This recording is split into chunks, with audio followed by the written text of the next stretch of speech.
He almost didn't set up the camera. He almost let it go as one of those things you smile at and never investigate. He's glad he didn't.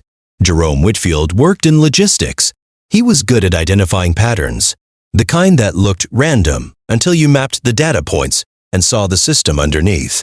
When his daughter Rosie began laughing every single morning at the exact same moment, he filed it in the back of his mind as a pattern worth looking at. Rosie was 7 months old. She had been eating in the high chair for about 3 weeks, buckled into the plastic seat with the tray locked in, surrounded by the cheerful chaos of morning. Puffs scattered across the tray, sweet potato on her chin, both hands fisting the air in the specific joy of a baby who has recently discovered that food exists in solid form and the world is better than she initially understood. The golden retriever's name was Clover, 5 years old, 72 pounds, the kind of dog that every visitor said was the most beautiful animal they had ever seen, which Clover accepted with the grace of someone who had heard this many times and found it entirely reasonable. Every morning, at approximately the same time, between the second and fourth spoonful of food, Clover would walk into the kitchen, position herself beside the high chair, and look up at Rosie, and Rosie would lose her mind with laughter. Not a giggle. A full, consuming, belly-from-the-chest laugh that shook her whole body in the seat and made the tray rattle. Every morning, same moment, Jerome's wife, Beatrice, said it was because dogs were inherently funny to babies, which was probably true but didn't explain the timing. Jerome started watching more carefully. What he saw was this. Clover didn't just stand beside the chair. She would walk in, position herself, and then look specifically at the buckle of the high chair, the 5-point harness buckle at Rosie's chest, and then look at Jerome or Beatrice, and then back at the buckle. Then Rosie would laugh. Jerome set up his phone on the counter for 3 days. If you stay for stories about what animals sense before we do, you're in the right place. Subscribe so you don't miss the next one. The footage from day 2 was what changed everything. Clover entered the kitchen at 7:54 a.m. while Jerome was making coffee with his back to the room. She approached the high chair, positioned herself in front of it, and began doing something Jerome had never seen her do. She pressed her nose to the buckle at Rosie's chest and sniffed it, then used her muzzle to nudge it gently to the left. Then she sat back and looked at it. Rosie laughed at the dog's face, which was now at her eye level. That was the source of the laughter, the proximity of a big golden face with bright eyes. But Clover wasn't interested in making Rosie laugh. She was interested in the buckle. Jerome pulled the phone off the counter and watched the footage from the night before. Clover had gone to the high chair at 11 p.m., long after everyone was in bed, and spent 4 minutes nosing at the buckle before lying down beneath it. He inspected the buckle that morning. It looked fine. He pressed the release button 3 times. It released. He pushed Rosie back in and secured her. It latched.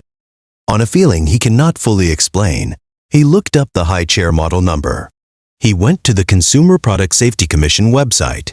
The model had been subject to a recall notice issued 6 weeks earlier.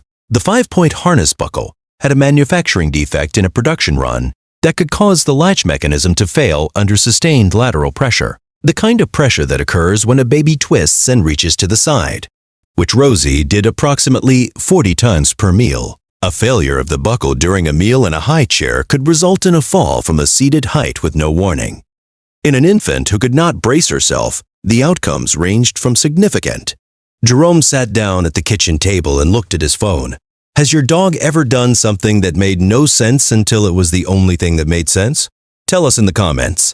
These stories deserve to be heard. The veterinary behaviorist who later reviewed the footage, Dr. Constance Yee, animal behavior research at the University of Georgia, noted that the dog had been detecting a change in the buckle mechanism's chemical profile. Plastics under stress fatigue produce microscopic releases of phthalates and residual polymer compounds. A defective buckle that has been repeatedly engaged and released will have a different scent profile than a structurally sound one. The dog had been returning to it because it smelled wrong. The laugh, Dr. Yee noted, was incidental. Rosie was laughing because a large golden face with warm eyes was suddenly at her eye level. Clover was at that eye level because she was examining the thing at chest height that was producing the wrong scent. The two events overlapped in a way that read as sweet and coincidental. It was not coincidental. The dog was doing a job no safety recall notification had managed to accomplish. Every guardian deserves to be recognized, even the ones who never asked for anything in return. If stories like this matter to you, subscribe so you never miss the next one. Jerome replaced the high chair that same afternoon.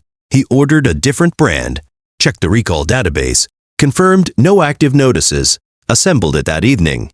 He buckled Rosie in the following morning and watched.